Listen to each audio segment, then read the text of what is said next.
New Thought Media Network.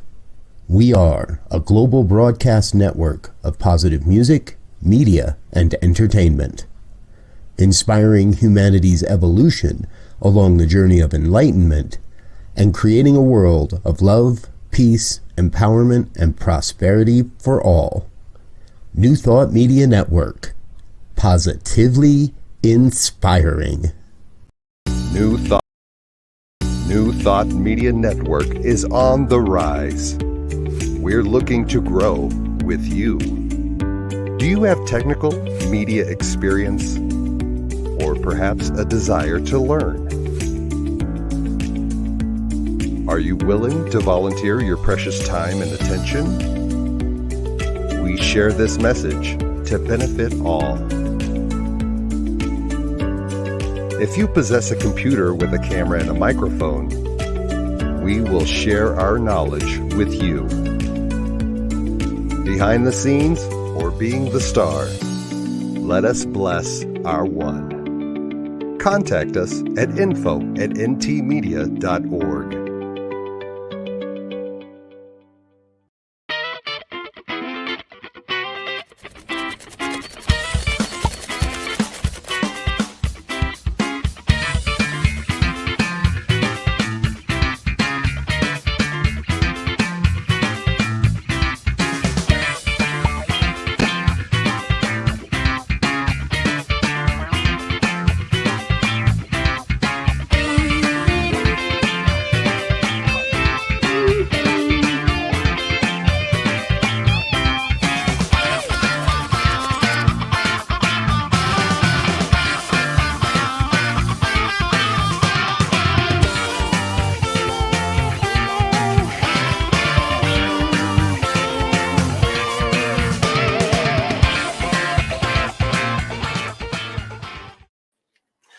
And good afternoon, dear ones. Rev BRZ over here.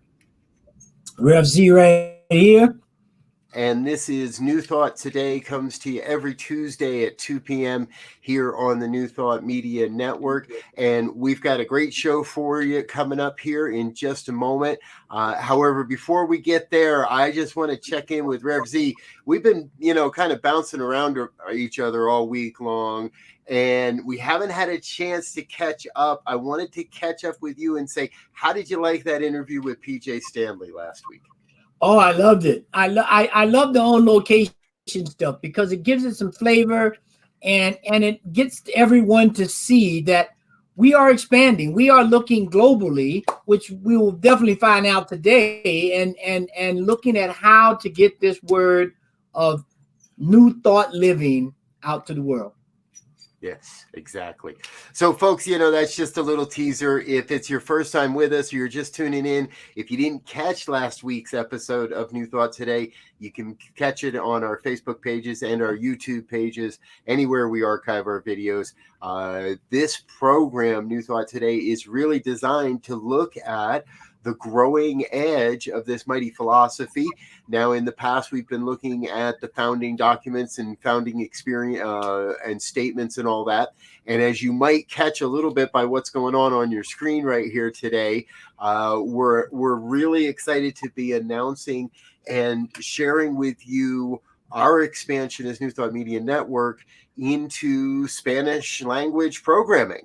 And we're really super excited about this. And the best part about it is we didn't have to go create this. We didn't have to go put this together. There's a really amazing, talented group of people from across the Spanish speaking countries that have been working together for a long time in creating these ministries. And as we're going to learn later in our program, it's in part because of COVID and the pandemic that the Spanish language programming is bringing such a strong, cohesive representation and message into the world. So we've got a very, very full studio with you today. We're going to start bringing some people in here. First and foremost, we want to introduce you to Raul Gonzalez. He's the spiritual director of the Center for Spiritual Living Mexico. Now, in Mexico, we don't use terms like reverend, and their community doesn't do things like Sunday services. Mexico is not the only country in the nation on the planet where we know this is true. And so spiritual leader Raul is going to be with us today, and Raul is completely Spanish speaking. Reverend Elzia and I don't even have passing Spanish, so we'd like to bring in a practitioner from Seattle, Emma Moreno. She's going to be our translator today and help Raul understand our questions and help you all understand what Raul's sharing as well. And we also have Myra Sura, who is going to join us as well, and to represent this, as I said, this collaboration, this cohesion of Spanish speaking and Latin speaking. I hope I'm using the terms properly. So if not, we'll figure it all out. So Emma, Raul, everybody, welcome aboard. Let's dig in, and how about we get a little introduction to Center for Spiritual Living, Mexico, and a little bit of history on the community and such like that. Emma, if you want to get Raul started here, we'll go. Raúl, ¿nos podrías dar de manera muy corta cuál es la historia del Centro de Vida Espiritual de la Ciudad de México y cuál es su funcionamiento actualmente? ¿Quién, cuánta gente, etcétera? Sí, pues la Ciudad de México ya fue fundada aquí en Latinoamérica ya hace más de 20 años. Por reverenda y la reverenda Piña, Rebeca Piña. Pues ha sido un crecimiento muy grande desde entonces. Es muy grande la comunidad en español aquí en México, pero se ha distribuido a toda a Latinoamérica. O sea, se expandió tanto que está en Perú, Argentina, Venezuela, Puerto Rico, está en Cuba. Ha sido una expansión muy grande. Okay. Centers for Spiritual Living in Mexico started more than 20 years ago with Reverend Rebecca Piña, who started the movement in Mexico.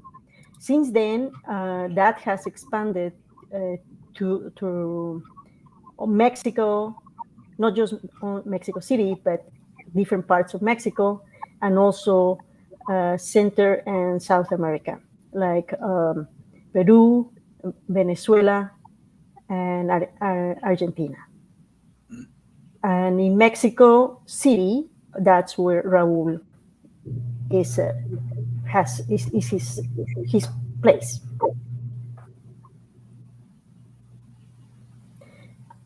I'm sorry, I cannot hear you. Yes, there we are. With so many microphones today, folks, I hit my mute button. And one of the questions that I've been wanting to know, and we were talking before, everything, folks, and some of the similarities and the differences, and this new thought philosophy. I know it. When I was first introduced to it, it was an immediate attraction and pulled at my heart. I'm wondering, what was that for Raul? What part of this philosophy was what first grabbed him and pulled him in and said, oh yeah, this aligns with what I've always believed? El reverendo Robert dice que cuando él conoció acerca de ciencias de la mente, fue atraído inmediatamente a esta filosofía. Y se pregunta, ¿qué fue lo que te atrajo a ti? ¿Qué fue lo que te llevó a ciencias de la mente? ¿Cuál fue la atracción? Y si fue instantáneo. Fue instantánea. Ajá. Yo llegué en mi noche oscura, Ajá. en el 2007. Inmediatamente en el primer curso que tomé de Ámate y Sánate de Luis Hell, que duró 8 meses, me atrapó. Vi mi cambio total, y resulta que cuando terminé ese curso yo me daba por bien servido, porque yo ya había visto cambios. pero me hablaron de que podía yo ser practicante con ese curso y con cursos de diplomados diferentes.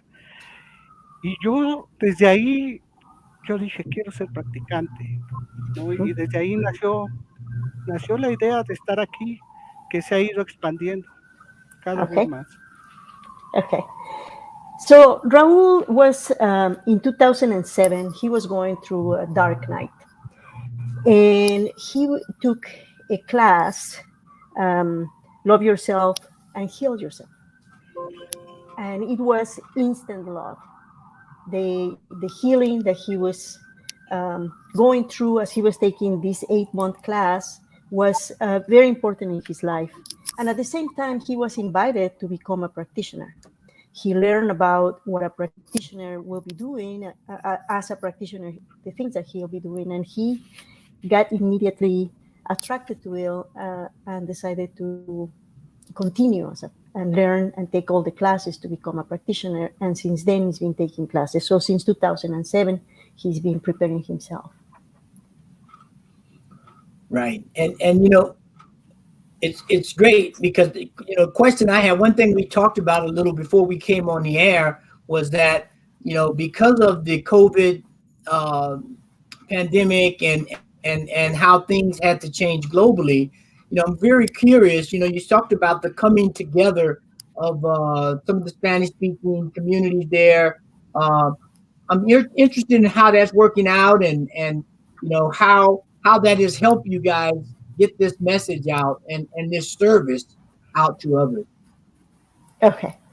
Raúl, mira, me dice Reverend Z que él está interesado en saber cómo es que el efecto de la pandemia ha impactado nuestra comunidad y cómo es que esta pandemia ha de alguna manera ayudado a crear estos nuevos servicios, o cómo es que la pandemia ha impulsado el trabajo que se está haciendo. Sí, bueno, también resulta que fui de los primeros practicantes titulados en línea en español. Uh-huh. Soy de la primera generación. De ahí empezamos a trabajar desde el 2014 y un poquito más, bueno, antes, desde el 2012, empezamos a trabajar en línea, yo tomando clases, y desde entonces no hemos dejado esos trabajos en línea. Uh-huh. De ahí mismo, con Reverenda Ogla Silva, con su experiencia, continuamos con ese trabajo, y en esta pandemia se intensificó el trabajo. No dejamos de trabajar, y de ahí mismo han nacido tantos proyectos porque vimos esa expansión, vimos ese contacto y esa necesidad para la gente. Ahora, por los mismos trabajos en línea, sabemos de las comunidades latinas en América como en Latinoamérica, pero ahorita nuestro enfoque hemos trabajado un poquito más en Estados Unidos con gente latina por medio del conocimiento de Ogla Silva. Ok, entonces permíteme un segundito. So Raul is saying that when he started his training as a practitioner, and he was the first generation of practitioners that work online. So all their studies, all the classes were online. And so and he started in 2014. So since then, and because of that, all the practitioners that were working with all the Reverend Olga Silva and Rebecca Piña, that they were in the United States and they were in Latin America and Central America and Mexico, they were already working online. They were very well prepared working online. And so when COVID hit, they had the experience, the platform, and they continue working. They had the structure already, and they continue working, and they have not stopped working, but instead they were ready and prepared to provide services to the community. And they have not stopped.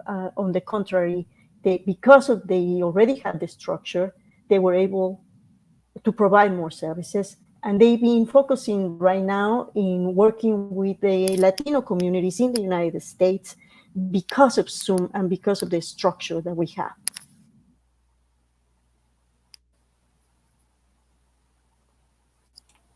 All right, I like that. So what I just heard is that Latin America, and correct me if I'm wrong here, so Latin American based and born ministries are not just being, it's not like the Americans are just going one way and here's our version of an interpretation of our stuff to you. It's coming back. And Raul and his community are helping to train Americans on how to approach our Latin-speaking communities, if I heard correctly. And Myra, I believe. Okay. Sorry. Do you want to say something, Myra? Well, I was going to say, and I think this is kind of where, Myra, your intersection in this conversation comes into play, if I'm not mistaken. You're in the Oakland area, is that correct? The East Bay Center for Spiritual Living. So tell us a little bit about you, Myra, and how you intersect here, and then maybe you can help translate that question over to Raul. Mayra, ¿quieres que te traduzca o te...? Oh, es mejor que yo lo diga en español, so that way Raúl también está entendiendo lo que estoy diciendo.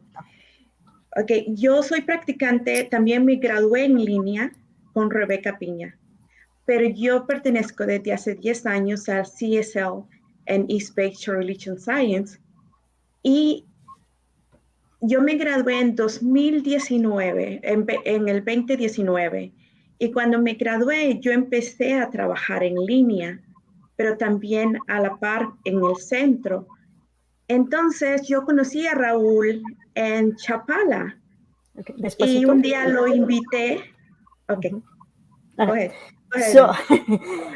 So Mayra ¿eras compañera de clases de Raúl?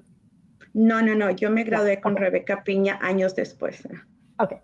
So Mayra graduated from the same program at different time that Raúl. But she was taking the classes with Rebeca Piña, and she has been part of the Her Center for the past 10 years. She also graduated in the classes online, and then met Raúl in the Chapala conference.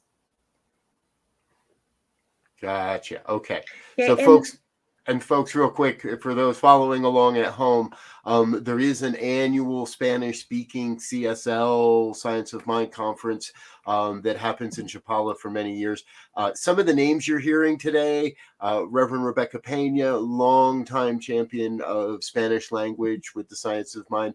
Reverend Olga Silva, longtime champion, lived in Puerto Rico for many years. Reverend Olga and I knew each other in the online team, education team many years ago as well. So while I'm dangerously close to the community, I'm dangerous in that I don't know enough about this community, and that's a big part of why we're here today, folks, to learn more from these folks about how, and we want to know, before we go today, we want to know how can New Thought Media Network and other English-speaking communities best serve the expansion and the growth of our Spanish-speaking communities as well. So I don't know that there's a question in there, but I guess there's definitely an explanation of some sort.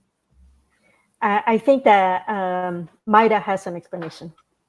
Go ahead, Mayra.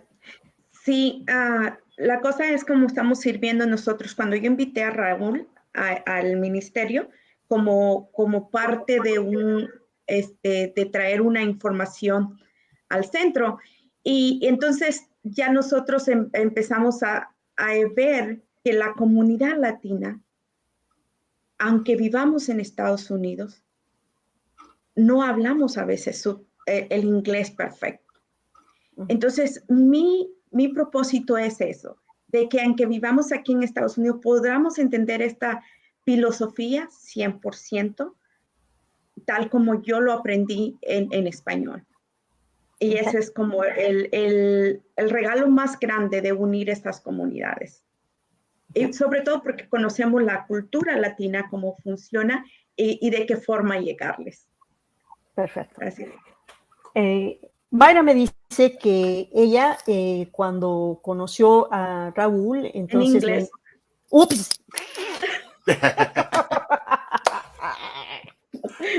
I was so in the train going.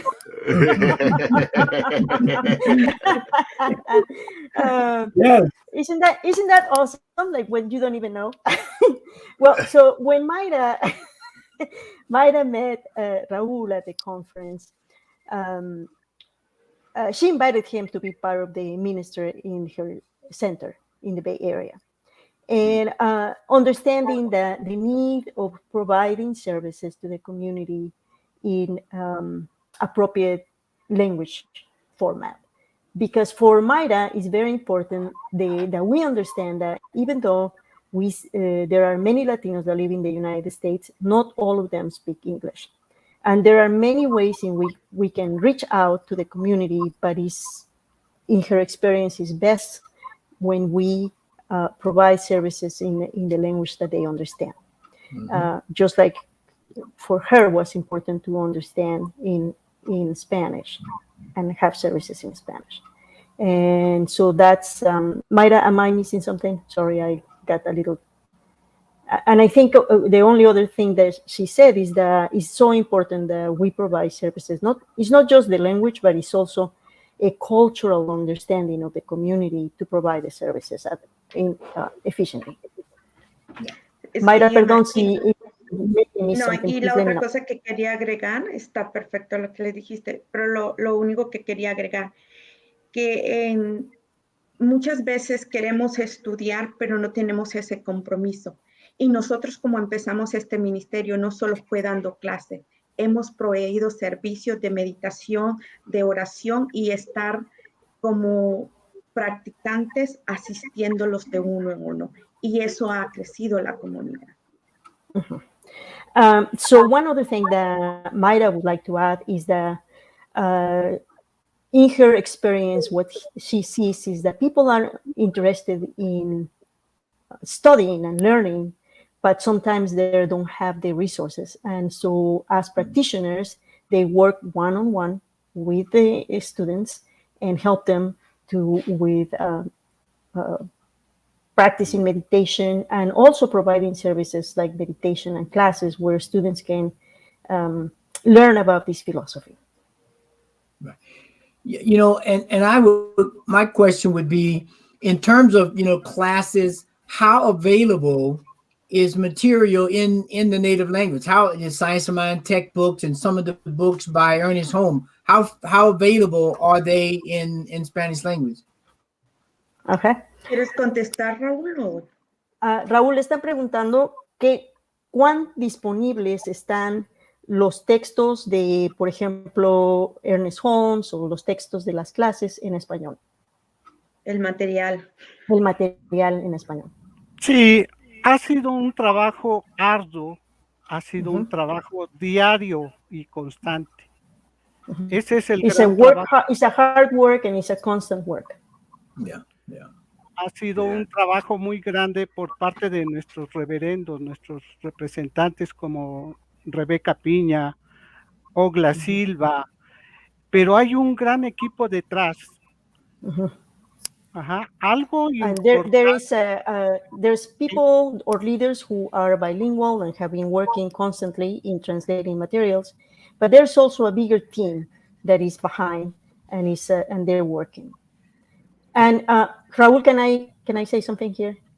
I'm going to add myself in the conversation. I'm going to get my cap of translator for a second. Absolutely. And I'm just gonna add. So I am from Mexico City. I have lived in Seattle for the past 25 years. I did graduated as a practitioner in English. And so I have been a practitioner for 6 years. But I was missing, I always felt that I was missing something. As a practitioner, I didn't quite feel the prayers in English so deeply. I was looking forward to speak my language, to be able to pray in Spanish. And for me, it was a blessing. It was a blessing when I first went to Chapala, when I went for the first time, when I met all these practitioners. It was like, for me, it was like a door to heaven was opening. Yeah. Because then I was in my country, I was listening to prayers in Spanish. I was able to say prayers in Spanish.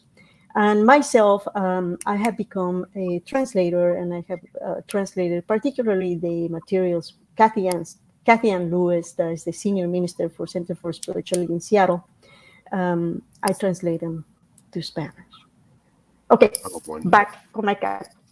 Translate. I think you could turn that hat sideways. Let me move it. Be a little bit of both today. That's quite all right. We make it up differently as we go along, and that is something that I am struck by in this conversation. How could you? Why would we demand you teach a meditation course and translate English to Spanish? It's just, to my mind, it just isn't what we want to be doing. We teach people to pray authentically, pray from your own voice, with your own, use these steps, but don't parrot me. We have to empower you to be in your authentic native language, wherever that is on the planet, right? And now my perception is Spanish-speaking languages are probably the fastest growing ministries in New Thought and in CSL. Help us understand, what are some of the differences between being in a spiritual community such as this in Mexico or in a Latin American country, South America, Central America, versus what we know as the privileged freedoms that we get here in North America, being a part of a New Thought community? Okay. Raúl, mira, me están diciendo que por un lado, algo que le ha impresionado es el saber que cuando pedimos a alguien que ore, que aprenda los pasos de la oración, para él es impresionante el pensar que estamos exigiendo que aprendan los pasos en inglés y no que oren desde el centro de su corazón en el idioma que pueden hablar. Esa es la primera parte de lo que dijo. La segunda parte me está preguntando que cuál es, desde tu punto de vista, la diferencia, o cómo lo ves tú, de cómo viven las personas dentro de una comunidad espiritual en los Estados Unidos o en México o Centro y Sudamérica.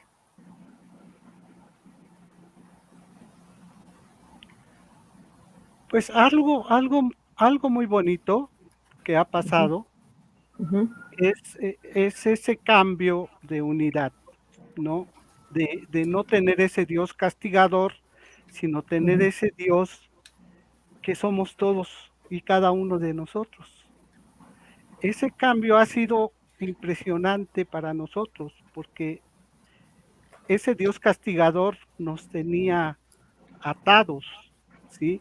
Cuando sabemos de un Dios que nos puede cambiar la vida en este momento, nos cambia la vida, ¿no? Entonces no es tan difícil, pero sí nosotros, los pasos son marcados, cada uno, y así, 1, 2, 3, 4, 5, hasta la última clase de practicantes. En el mismo examen final, tienen que apoyarse en ese esquema y no pueden salirse, ¿no? Entonces, ¿Te refieres a la oración? Al tratamiento, de esto están hablando ellos, ¿no? El tratamiento lo llevamos así hasta el final de nuestros estudios, antes de ser practicantes. Déjame explicarlo, déjame traducir. Okay, so Raul is telling me about the treatments and prayers and treatments. And what he's saying is that what changed for him is the understanding that we're not, the understanding of his God. His God is not a God that is punishing, but it's a God that is all good. And so once there was that change in his mind, and there was a God that was supporting and loving, then that changed his life. And as he learned to pray, going through the steps from 1 to 2, 3rd, 4th, and 5th, taking the treatment, that's what he learned as a practitioner. And he didn't finish. Let me see what else he has to say. Y luego, Raulito. Pues de ahí nace realmente el sentimiento de uno, ¿no? Al ver las manifestaciones, Uh-huh. al ver cómo se realiza, ¿no? Y ese cambio de saber que nuestro bien ya está, ¿no? Uh-huh. No tenemos que buscarlo, simplemente lo tenemos que expresar y traerlo a nuestra mente. Y nosotros mismos estamos viendo esto, esta misma manifestación de estar nosotros en este momento. Aquí en este programa. En este programa, esta es una manifestación de un pensamiento de bien para todos, ¿no? Y eso es lo que nos va motivando. So to continue after as he's doing a treatment, and then as he finishes the 5th step and has an understanding of what is your good, finding what is the good, and staying in that good, and seeing the manifestations. And in that moment of seeing the manifestation, and this, for our team to be in this show today, is the manifestation of a thought that came a while ago. So this is the manifestation, this is the prayer, and here we are today. Excellent. Oh, that's great. That's great. And you know, that when you were saying that, it made me think about this idea that we have here in the States is, how do we get young people involved? And so my question is, I'm curious as to how the young people in Latin America, Mexico City specifically, are being attracted to or becoming interested in these teachings. Aquí hay una pregunta que tal vez Mayra o tú, Raúl, pueden contestar. Y Reverend Z quiere saber que mientras te estaba escuchando, él estaba pensando cómo podemos involucrar más personas jóvenes, a la gente de la comunidad juvenil, niños, en esta filosofía. Así que cualquiera de los dos puede contestar. Sí, yo. Ok. Ese trabajo es muy bonito y es un pensamiento que venimos trayendo desde atrás. Uh-huh. So this is a thought that is being on the works for a while. Okay. Actualmente ya hay profesores dedicados y dirigidos a la niñez. Uh-huh. Sí, existe el centro de Tepeji que trabaja con jóvenes y niños. Uh-huh. So currently there is one of the centers that is close to Mexico City. It's called Tepeji. Spells T-E-G-I-P-I, Tepeji. And it's close to Mexico City, a couple of hours from Mexico City. And they currently have, in the state of Hidalgo, and they currently have a program for youth and one for children.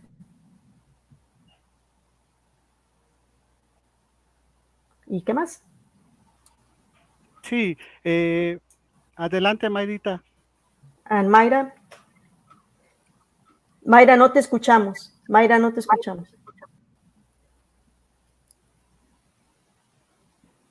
Una de las cosas que nosotros hicimos en nuestro proyecto final fue trabajar con adolescentes. Cuando yo tomé la clase en mis prácticas espirituales, yo tomé la clase de cómo podemos ayudar. Y una de las cosas es que los jóvenes aquí en Estados Unidos, antes no se escuchaba cuánto uno se deprimía, Pero aquí los jóvenes en Estados Unidos es un nivel exagerado de depresión y aislamiento. Y una de las cosas que yo entendí es que cuando uno sirve, eso se desvanece. El involucrar a los jóvenes en servicio, que es uno de mis propósitos, es esa parte de cómo los podemos ayudar, involucrándolos en servicio, ya sea llevándonos a un retiro o cosas así que nosotros ya es un proyecto que tenemos, que vamos a trabajar en ello. Okay. So what Mayra was explaining, when she was doing her, completing her program to become a practitioner, she was part of a project in which they were working with youth. And what she learned in that program is the understanding that youth in the United States have a higher levels of depression and being isolated. And the way to work with those two issues is to get the youth involved in service. And some of that she is trying to put together right now in a program that is in the works, where is providing different opportunities for the youth to get involved, to serve in the community. Am I missing something, Mayra? No, está perfecto. The only thing I want to add is that when you involve young people, you have to be prepared for that, because it's kind of hard to work with teenagers. But one of the things that I learned is that I have a background being working with teenagers, and one of the things is they want to be part of it. It's just they don't know how. And one thing that I really like to introduce is like retreat and some kind of activities like painting and stuff like that. That we can start with that, but we can also teach it the philosophy, how we can develop this opportunity for them. Y déjame, le traduzco a Raúl. Lo que Mayra estaba diciendo en inglés es que algunos de los programas y las maneras de involucrar a los estudiantes, a los jóvenes, principalmente hay que darse cuenta que tenemos que estar preparados cuando los traemos a los servicios. Y estar preparados con programas que sean interesantes para ellos. Y ella estaba hablando de programas como, por ejemplo, pintar y algunos otros programas en los que están pensando para estos servicios. Raúl. Sí, bueno, algo importante es eso, ¿no? Actualmente, por todo esto de la pandemia, ha subido el alto índice de suicidios de los jóvenes, pero tremendo. Hemos visto estos cambios también por medio de la tecnología, esta desconexión que existe. Uno de los proyectos de nosotros y de crear esta gran comunidad es, por ejemplo, que tenemos en Perú a personas que ya tienen 10 años trabajando, más de 10 años con jóvenes. Aquí mismo en México, les digo, tenemos Tepeji. Asimismo, tenemos de Perú personas que trabajan con jóvenes. Y esa es la gran tarea que tenemos, de crear esta gran comunidad para atraer a esas personas, unificarlas, que ya casi estamos y ya tenemos un proyecto para el año que viene, pero esa es la expansión que tratamos de buscar.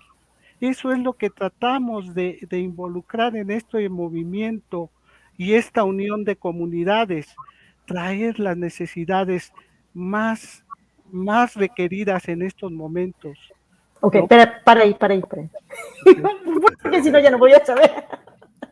Okay, so what Raul was saying is that because of COVID, as we all know, there's been many issues that have been come to the front. One of them is the number of people with depression, number of people feeling isolated, and also suicides. I don't know if that's the right word. Suicidios? I think so. Yes. Suicides.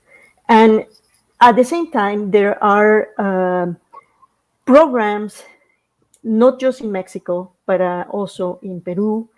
And like, for example, the centers in Mexico that are close to Mexico City, Tepeji, they've been working for more than 10 years. So there's centers and there's individuals who are working with youth. And he named that center, Tepeji, as one of the centers that specializes with children and with youth. And then he was mentioning that in Peru, there's not just a center, but there's also individuals who are doing programs for youth. But his bigger vision, and the reason why we are collaborating and bringing together all these services, is that bigger vision of as a virtual community to provide all those services and bring them together in ways that we can interact and put them together. And that's what we are actually working on and putting together a program starting in 2022 that will integrate all these services for Spanish speakers. How many different centers? Go ahead, Robert. That's a big vision, and I like that vision. Wonderful vision. Wonderful vision. Yes. And possible. Not just it's wonderful. It's happening. And go ahead. How many centers are there in the kind of in the Mexico City locale? How many are you working with just right there? Okay. ¿Cuántos centros hay en México y con cuántos centros estás trabajando? No te oímos. Sí, actualmente, ahorita por lo de la pandemia, en la Ciudad de México están cerrados los centros. So los centros que están trabajando. In Mexico City, because of the pandemic, the centers are closed and they're working virtually. Okay. ¿Qué más? Pero en la área metropolitana, alrededor de la Ciudad de México, que el centro de Tepeji, está el de Querétaro, está el de Cuernavaca y está el de Tepeji y está el de Tula también. Tula está a 20 minutos de... Y todos son virtuales, ¿verdad? La mayoría está trabajando virtual. Pero no, ahí están trabajando presencial. Espérame tantito. Sí. So, because of COVID, currently most of the centers are providing only virtual services. In the metropolitan area, Mexico City and surroundings, there's a center in Cuernavaca, Querétaro, Tepeji, Tula, y Ciudad de México. So 5 in the metropolitan area. Okay. ¿Qué más, Raúl? Sí, pues son, y en el área metropolitana, fuera de México, son los centros que ahorita están trabajando un poco mejor por las restricciones. Ajá. ¿Sí? ¿Puedes agregar otros centros? ¿Qué otros centros hay en México? En la Ciudad de México. Mérida. No, fuera. Eso ya. En la Mérida. Ciudad de México. Mérida. Más. En el Mérida, país. Monterrey, en el país. Está Mérida, está Monterrey, está Puerto Vallarta, está Ajijic. So in the country, in addition to the 5 that we mentioned, in the country, there's one center in Mérida, that's the south of Mexico, Ajijic, Puerto Vallarta, Monterrey. So there's another one. So there's 5 big centers, but most of them are right now doing virtual services. Right. Wow. All right, folks, 10, roughly, let's call it 10 centers across Mexico. I think there's room for growth there. And so now my next question is perhaps a little more for Emma and Myra. when we look at the opportunities in front of us as a movement, as a New Thought movement, specifically in relation to Spanish-speaking communities here more in the North American side, what's the biggest opportunity? Where can we really move the needle? What will engage the younger generations in coming into a Spanish-speaking ministry within an English-speaking center? If that question fleshes out for you. Mira, nos está preguntando, y la pregunta va específica para Mayra y para mí, ¿cuáles son las oportunidades más grandes que vemos en el movimiento dentro de los Estados Unidos y qué es lo que se puede hacer? Mayra, ¿quieres contestar? ¿Quieres contestar en inglés o en español? Pero no te oímos. Ok, claro que sí, sí contesto. The bigger opportunity that I see in myself and also in my area, when the first time I went to religion science, East Bay Church, I didn't understand quite a few. I understand like 5% or 10%. But the thing that I feel is I always feel welcome, and I feel warming, and I feel like that was my home. They made me feel welcome all the time. And when I see that, I want to understand more, and I keep going, and I want to understand more. But the bigger opportunity, what I see is that I live in this country, and I see how we live. We work, we go home, we cook, and that's what we do. Sunday, we go to the Sunday service, and we still have ¿qué quiero decir? El católico en nuestras penas. En cuando encontramos algo diferente, we scare. Pero si tenemos a alguien que habla español y les decimos tal con lo que es, que no es religión, so this is the opportunity that we have. So what Mayra was saying is that there's still in us that understanding and the backbone of being grown in Catholic countries. And so we have that people might get scared when they hear something different. And the biggest opportunity is to be able to explain the difference, and that this is not a religion. Okay. Wonderful. And the other thing that I want to say, the bigger opportunity that we have is because we know the culture.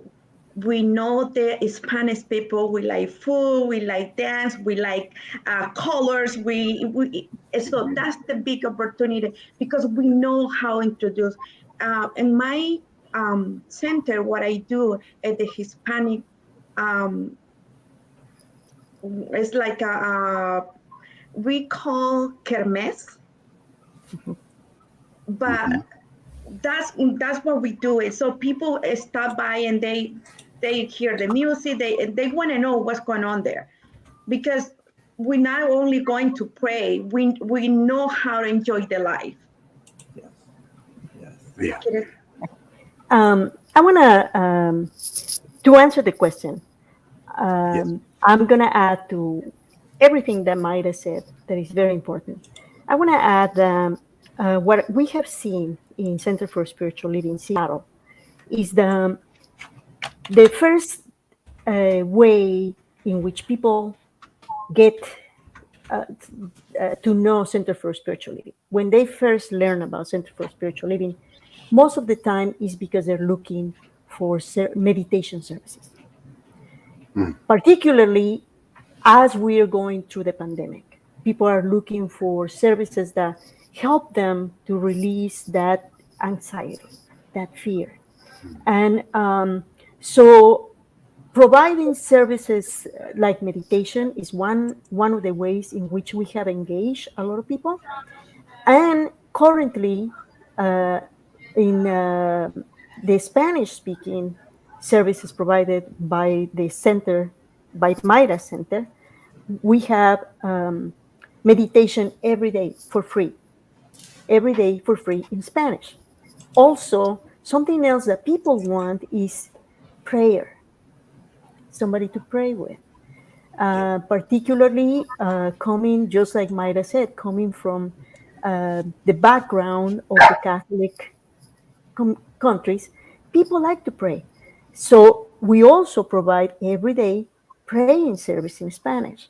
And so those are the two things that right now are very attractive. So when people get into internet trying to find services, those are the 2 points that are gonna bring them to services in Spanish. Radio in the Spanish community has been and will ever be one of the best ways to provide services to the Latino community. People love listening to radio. So radio is one of the best ways to communicate and to provide culturally appropriate services to the Latino community. Music, radio, all of those are ways in which we can engage within the Latino community. And as you know, there in the United States, one of the populations that is growing the fastest is the Latino community. Yes. Some areas have a larger concentration, like California. We don't have that many Latinos in Seattle, but believe me, I'm trying. Welcome, they'll come. I want to add too, because la cosa es que lo que a veces andamos buscando, alguien que nos escuche, alguien que nos comprenda.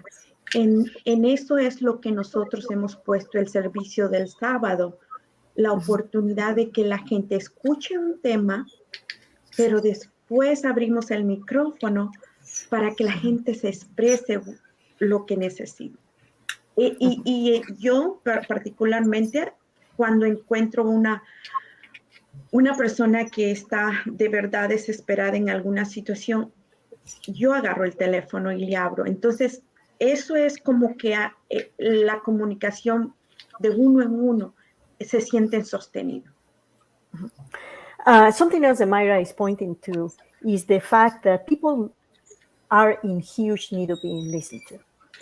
And the services that are provided, the spiritual service, 1 hour service that is provided every Saturday, that brings a conversation and also the opportunity for people to be listened to. Sometimes there's people who are in huge need of having a one-on-one conversation, and Mayra has follow-up on the phone when she sees that fit and important. Beautiful. And that's something that we need to continue doing. And I just want to add the services currently the services that are provided by our group that is adding more and more practitioners from all over the place in the Spanish community, Spanish-speaking community. We have services every single day. We have prayer service, we have meditation services, we have Saturday services, we have Sunday services. So there are classes, there's many opportunities for people to get involved. Just contact us. Yes. Or if we are able to, and hopefully, and that's, I guess, part of the reason why we're here is because we want to also put ourselves out there and let people know that we're here. And as Mayra said, we're here to listen, we're here to serve. Acabo de meter mi cuchara y decir que estamos aquí, que los servicios que tenemos de oración, los servicios de los sábados, los servicios de los domingos, y que estamos aquí para escuchar y para servir. Folks, thank you so much, Emma, for this, and Mayra and Raul. This has really been a lot of fun and incredibly inspiring.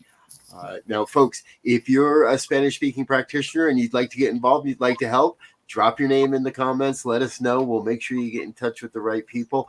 If you're in a community and you know someone that needs this, that is can only approach this through Spanish speaking language or Spanish ministry, please let's make sure those folks know that these amazing beings on our screen are here and on the planet, and they exist.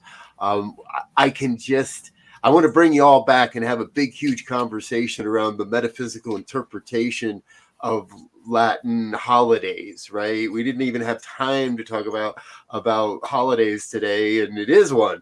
And we didn't have a chance to even bring that in. So I'd love to have you all back to do that conversation again in the near future sometimes.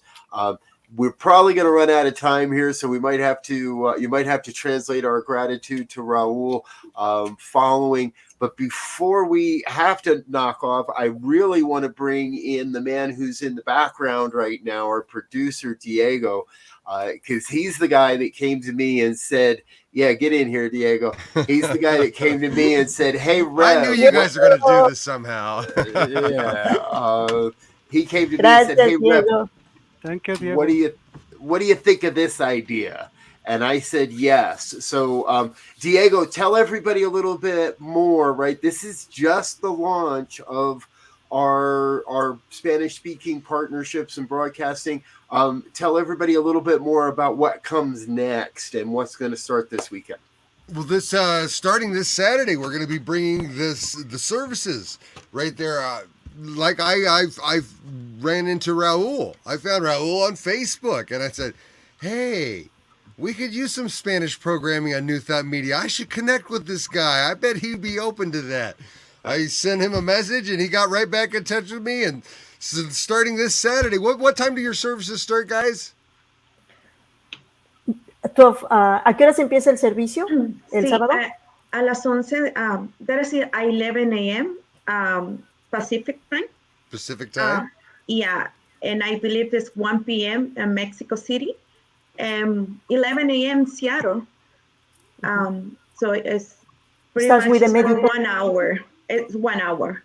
Starts with And- a meditation. 11 to 12. And then, And you start with a little meditation visioning 30 minutes before, correct? That's correct. We're still doing vision at 10:30. We do Excellent. vision 10:30, but the service is 1 hour from 11 to 12.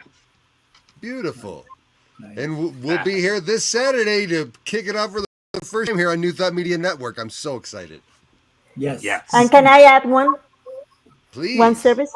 So currently we have every Tuesday we have a 1 hour conversation that we do about all the spiritual practices or every current event that is happening between Raul, Ruby, that is not here with us right now, and myself. Every Tuesday is a wonderful, wonderful hour of conversation about the news, about everything that is happening in the Spanish world of spirituality. And you're going to bring that one too. Oh, yeah, and I don't believe that I have made a banner for where people can get in touch with you. How do people find about your broadcast and find out about your center? Yes. It's the Center for Spiritual Living Seattle, and the program is Con el Corazón en la Mano. And it's every Tuesday from 5 to 6 Pacific time. And we're going to put some links, if they're not already in the description of this program show, folks, we'll put some links in the comments so you know how to find all of these resources. Again, Raul, thank you. Emma, thank you. Myra, thank you so much for being with us here on New Thought Media Network. Really, this is, to me, it's a part of the vision I never thought I'd actually get to see. And here it is, and it's happening, and it's demonstrating, and it's all because of everybody's willingness to say yes. So thank you again for being with us. Folks, if you're just tuning in, we're just tuning out.